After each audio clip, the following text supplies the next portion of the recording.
Plantar fasciitis is a common foot condition that causes stabbing pain at the bottom of the foot, near the heel, and sometimes into the arch area of the foot. It is caused by excessive load or stresses through the foot, which results in degeneration of the band of tissue called the plantar fascia. The plantar fascia is a very important ligament-like structure, connecting the heel bone to the base of the toes, and plays a vital role in supporting the arch of your foot. It acts as a kind of shock absorber to the foot, taking the strain when you stand, walk or run. We can simplify this by imagining the foot like a triangle, where the bottom of the triangle is the plantar fascia, inserting at the heel and running up to the toes, and the top of the triangle is the arch profile of the foot.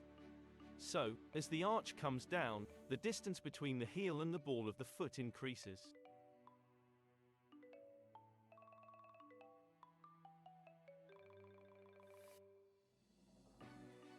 A typical presentation is a sharp pain at the bottom of the heel that is usually most intense during the first steps after waking up. It can also be triggered by long periods of standing or inactivity. The pain may improve once you start walking a little due to a phenomenon known as post-static dyskinesia. This happens because while you are sleeping or resting, your body, or plantar fascia, is recovering from the micro tears that develop in the fascia. Then, with the first few steps in the morning, the plantar fascia undergoes a rapid increase in tension and becomes torn again, initiating the pain. The pain often gets worse again as the day goes on or after walking or standing for a long time and may start to develop into more of a burning, throbbing pain.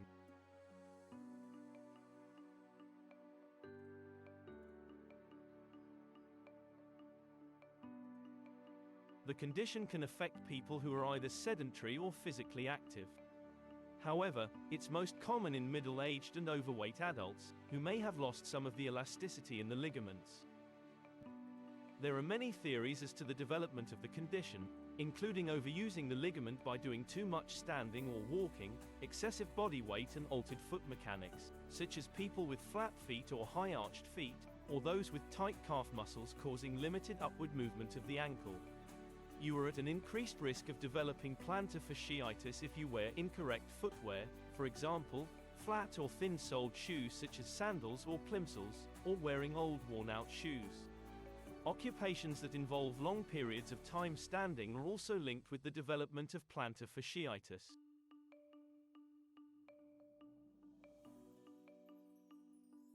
It is often unnecessary to carry out imaging to diagnose plantar fasciitis.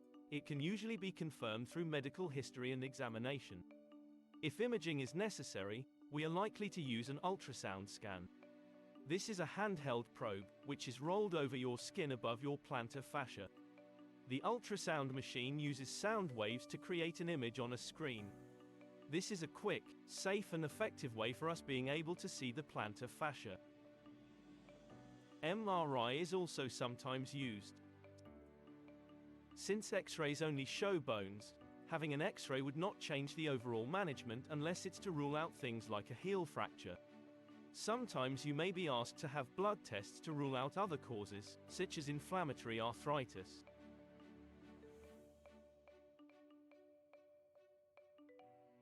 Plantar fasciitis is thought to be a self-limiting condition, which means it will generally resolve by itself. Normally this can happen within about 18 months.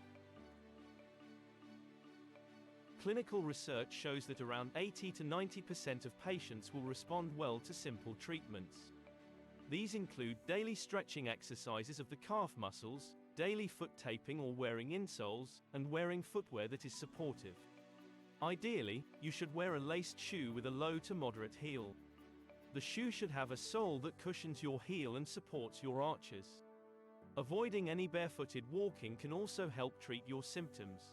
Exercises are an essential component in the treatment of plantar fasciitis and to help to reduce the likelihood of recurrence. An exercise program needs to be completed for at least 3 months.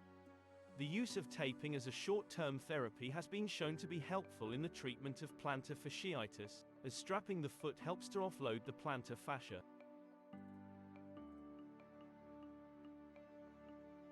Massaging the heel and arch area can help ease the symptoms. You can use your fingers and some anti-inflammatory gel. Because your heel may be a little tender after this, it is the ideal time to ice the area. You only need to ice it for 5 to 10 minutes to get the desired effect. Night splints supplement the stretching exercises as they work on the same principle. However, a night splint is worn for longer periods, applying a constant stretch to the plantar fascia. Ideally, they should be worn all night, but this is often impractical. If they can be worn for periods of 15 to 30 minutes at a time, several times a day, this should have a similar effect, though they do need to be worn for some time before any beneficial effects are experienced. There is strong evidence that being overweight can be a cause of heel pain. If you are overweight, weight loss can be a crucial part of this treatment plan. Since the condition is basically a mechanical overload of the ligament, treatments revolve around reducing this overloading, but this is easier said than done. Day-to-day routines like going to work and doing the daily chores involve using our feet. For this reason, while treatment is likely to work, it may take a while to fully resolve, but by initially reducing your activity levels and gradually increasing them as the condition improves, you can make a full recovery. You should give these first-line treatments 6 to 12 weeks to have an effect. If you are getting improvement, you should continue these treatments until the symptoms have resolved. If, however, these treatments do not give you satisfactory improvement, then other treatment options may be initiated by your practitioner. These may include shockwave therapy, customized insoles, or a steroid injection. Shockwave therapy uses energy pulses to induce the body's natural tissue repair process. There is limited evidence for its use, but some people find it beneficial if they have tried everything else. In severe cases, an injection may be given to help to reduce pain and swelling. Only when all other treatments had failed would you normally be offered surgery. I hope you found this video useful. Please like and subscribe, and pop any comments you have below.